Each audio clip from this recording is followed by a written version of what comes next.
ఆత్మకు బలం ఏంటంటే వాక్యం, ప్రార్థన. శరీరానికి బలం ఏంటి? ఆహారం. దీనికి మాత్రం ఏ మాత్రం లోటు చేయడు. వేడి తగిలిందంటే చాలు చెమటలు పట్టేస్తాయి. ఫ్యాన్ లేవు, ఏమనుకోరు కదా, మాట చెప్తాను. ఓ పాస్టర్ గారు కూటం పెట్టాడంట. మనవణ్ణి తీసుకుని తాత వచ్చాడంట అక్కడికి. వచ్చిన కాడి నుంచి సనువుడే ఈ తాత.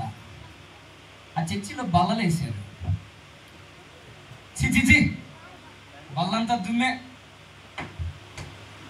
నేనే దులుపుకుని కూర్చోవాలా అని కూర్చున్నాడంట. దరిద్రం బాగా అతను కూర్చున్న పైన ఫ్యానే తిరగటం ఆగింది.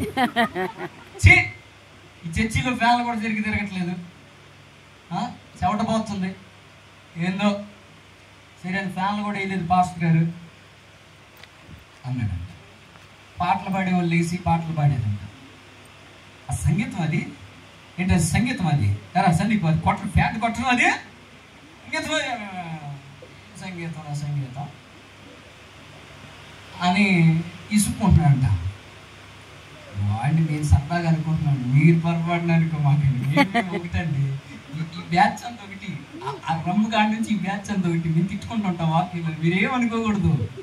మేము తర్వాత కలిసిపోతాం. మా లెక్కల మీద మా బాండింగ్ వేరు.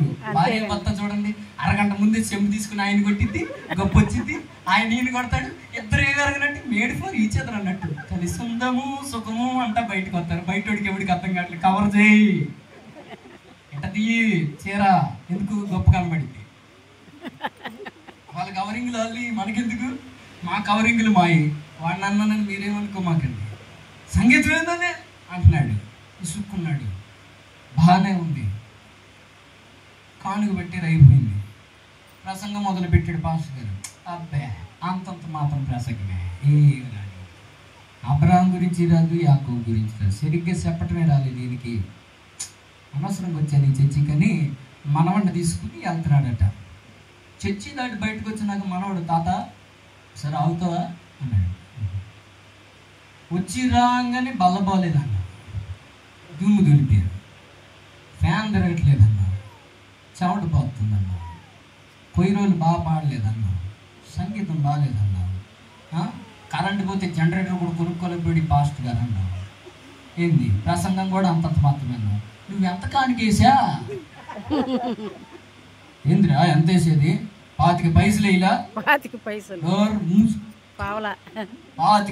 వేసి 1200 ఫ్యాన్ గురించి, ₹1,00,000 జనరేటర్ గురించి, కోట్లు విలువ చేసే వాక్యం గురించి మాట్లాడు, మొత్తం పగలు కొడితే ఎల్లోడు అన్నాడండి తాతలకి. తాతలకి ఎవరు నువ్వు, ఈసారి చర్చికి వచ్చేవాడు కొడతాను, నేనే వస్తా చర్చికి వచ్చే మామ ఏంది ఇది, ఏం మామ పెట్టుకుని వచ్చాను.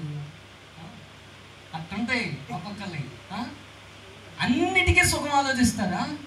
ఫుడ్ కొంచెం లేట్ అయినా పాస్టర్ గారేందే వాక్యం ఆపడా, ఆకలి అవుతుందేడా. ఖచ్చితంగా గ్యాస్ ట్రబుల్ అందుకే వచ్చినాయి ప్రపంచం మొత్తం. గ్యాస్ ట్రబుల్ జబ్బే అందుకు వచ్చింది అనుకుంటున్నాను. ఎందుకు ఇలా ఖచ్చితంగా పెట్టాలరా, నేను అర్థం కావట్లేదు వీళ్ళకి ఏమి లేకపోతే. గ్యాస్ ట్రబుల్ పెట్టి మండితే అర్థమైంది. పొలంలో ధాన్యం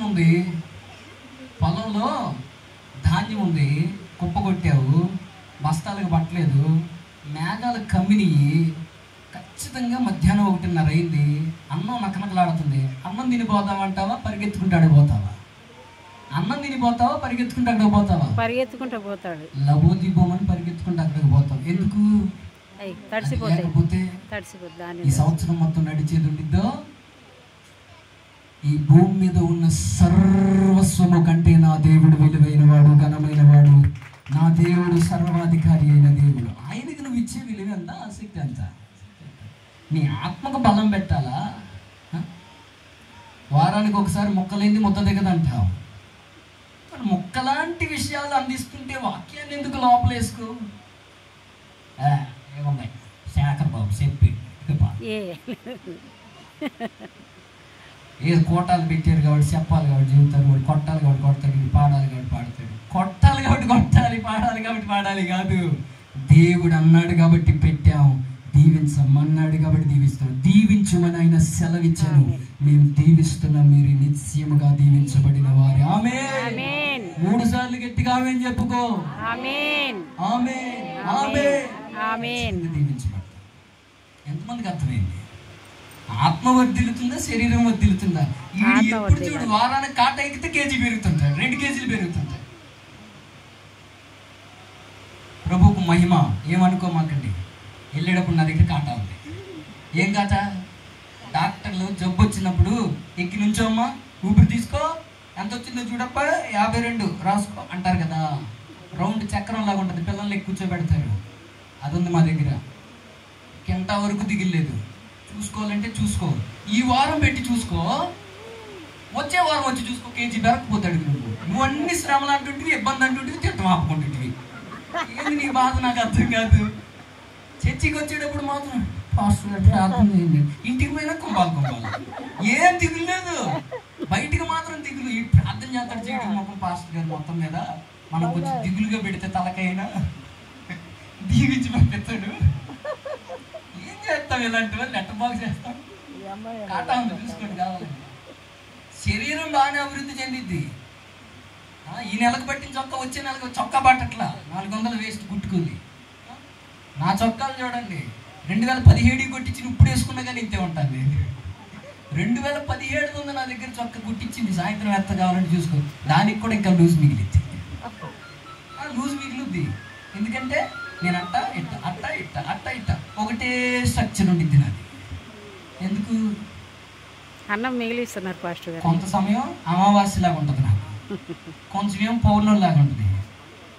పౌర్ణంలాగా ఉన్న రోజులు కొంచెం కలకల్లాడుతుంటాను. ఇట్లాంటి కోటాలు పెట్టినప్పుడు అమావాస్యలాగా ఉంటుంది. నేనే డేక్షాలు మోసుకోవాలా, కుర్చీలు మోసుకోవాలా, బల్లలు మోసుకోవాలా, టెంట్లు మోసుకోవాలా. ఏమండి, ఆ స్టేజ్ నేనే కట్టుకోవాలి, ఆనందంగా నేను కలిపి క్లాతులు కట్టుకోవాలి. ఇంక చేసేది ఏముంది? ఎవరు రారు. ఇంకప్పుడు ఏం చేస్తాం? సేవకుడి చేత చేస్తుంటివి. ఇంకేం చేస్తాం? జకరే భాస్కర్ వెనకాలంటే జమ్ము కట్టలు ఎగరేయాలా, పైనుండి నేను కప్పాలా, 2 పాస్టర్లను కప్పుకుంటాం. ఇంకేం చేస్తాం? అయ్యో, ఇంకేం చేస్తామండి? అది మరి పరిస్థితి. ఆత్మ వర్ధిల్లిందా, దేహం వర్ధిల్లుతుందా, శరీరం వర్ధిల్లుతుందా? ఈ సభల్లో గుర్తుపెట్టుకో, మారు మనసు పొందాలి. నీ ఆత్మ వర్ధిల్లునుగాక. ఇంకా ఆత్మ ఎప్పుడు వర్ధిల్లుతుంది తెలుసా? ఆత్మీయులతో సహవాసం చేయటం మొదలు పెడితే వర్ధిల్లుతుంది. ఎప్పుడో ఆదివారం వస్తున్నారు, మళ్ళీ వెళ్ళిపోతున్నారు. వీలు కుదురుతుంది, కుదరట్లేదు. ఇదిగో ఈ సభల్లో ఈ గురువారం ఉదయం నుండి ఆదివారం మధ్యాహ్నం వరకు ఇక్కడ అంతా జనసందోహం కలకల్లాడుతూ ఉంటుంది. నీ అక్కలు, అన్నలు, తమ్ముళ్ళు, చెల్లెళ్ళు ఇక్కడే ఉంటారు. ఇది ఒక మ్యారేజ్ వాతావరణం. ఒక్కరోజు పెళ్లి చూసుంటావు, 2 రోజులు పెళ్లి చూసుంటావు, ఇది 4 రోజుల పెళ్లి. ఆమేన్. ఆత్మీయుల అంత తిరుగుతూ ఉంటారు, కలిసి ప్రార్థన చేసుకోవచ్చు. ఇంటి దగ్గర ఎక్కువ ఉండొద్దు, ఖాళీ దొరికితే వచ్చేసే ఈ 4 రోజులు మందిరంలోనే ఉండు. దేవుని ఆత్మ సంబంధమైన ఆత్మీయులతో కలవిడి కలిగి ఉండు. ఆ దినము సమీపించిన కొలది మీరు కొందరు మానుకొనుచున్నట్లు సమాజంగా కూడుట మానుకోవద్దు. ఎందుకు మానుకోవద్దు అన్నాడు? సమాజంగా కూడుకోకుండా. అబ్బో 3 రోజులకే వచ్చేసిద్దా మంట. కొంతమంది ఎట్లాంటి జోకులు వేస్తారు, జోకులు వాళ్ళకి తెలియదు జోకులు. నేను చెప్పనా, పెంతుకొస్తు పండుగ దినానికి 10 రోజులు ఉంది. ఇక ఈ 10 రోజులు మేడగది మీద అందరూ కలిసి ఎక్కించండి. 11వ రోజు మీ మీదకి అభిషేకం దిగి వస్తుంది. చప్పట్లు పెట్టి మహిమపరచండి. ఆత్మ అలా దిగొచ్చింది. ఆ ఒక్కరోజు ఆత్మతో మండింపబడిన పేతురు 8,000 మందిని రక్షించాడు. ప్రపంచమే సువార్త విస్తీకరణ జరిగిపోయిందా? దీవెనయ్య గారు యవనస్తులు కూటాలు పెడతాడు 6 రోజులు. మమ్మల్ని మధ్యరాత్రి 12 గంటల వరకు యవనస్తులు ప్రార్థన చేయించేవాడు. ఎందుకో చెప్పేవాడు తెలుసా? అరే, మిమ్మల్ని ఇబ్బంది పెట్టాలని కాదు, మిమ్మల్ని ఎలా కనుక రేపేస్తే ఈ 6 రోజులు చాలు, 7వ రోజు ఇంటికి పోయేటప్పుడు ఇదే తీవ్రతతో నువ్వు కదిలి ఇంటికి వెళ్తావు. హల్లెలూయా. ఇక్కడ 5 గంటలు చేసింది, ఇంటి దగ్గర 2 గంటలైనా ప్రార్థన చేస్తాం. లేకపోతే చల్లారిపోతాం. చల్లారిపోయిన ఆత్మీయ జీవితాన్ని మండించడానికి ఈ కూడికలు అందుకే ఏర్పాటు చేసి సహవాసంగా కూడుకోవడానికి సహవాస కోట. ఇంకా ఆత్మ వర్ధి అన్నిటికంటే ప్రాముఖ్యం ఏంటంటే నీ ఆత్మ రక్షించబడిందో లేదో చూసుకోవాలి ముందు. బాప్తిస్మం పొందకుండా ఆత్మ రక్షించబడకుండా ఆత్మ వర్తిల్లాలంటే అది సాధ్యపడే సంగతి కాదు. నెంబర్ 1, నువ్వు చేయాల్సిన పని నమ్మి బాప్తిస్మం పొందాలి, పాపాలు విడిచిపెట్టాలి, మారు మనసు పొందాలి. నువ్వు మారు మనసుకు సంబంధించిన క్రియలు చేయాలి. పాపమును విడిచిపెట్టినట్టు యేసు ప్రభుకు రుజువుపరిచి చూపించాలి. పరిశుద్ధాత్మతో నువ్వు నింపబడాలి. అప్పుడు నీ ఆత్మ వర్ధిల్లటం స్టార్ట్ అవుతుంది. 2, నీ ఆత్మ ఎప్పుడైతే వర్ధిల్లుతో నీవు అన్ని విషయాల్లో వర్ధిల్లుతావు. అప్పుడు నీ సమయం ఆసన్నమైనట్టే. నీకు ఏది ఇష్టమో అది అడుగుడి, అది నా తండ్రి వల్ల మీకు కలుగును అన్నాడు. దేవునికి మహిమ కలుగునుగాక. హల్లెలూయా హల్లెలూయా హల్లెలూయా హల్లెలూయా అన్నాడా లేదా? అడుగుడి మీకు ఇవ్వబడిన అన్నాడా? వెతుకుడి మీకు దొరుకును అన్నాడా? ఏం వెతకమన్నాడు? వజ్రాలు తవ్వమన్నాడా? కొండలకు వాడికి పోయి ఏం దొరికినాయి మొన్న?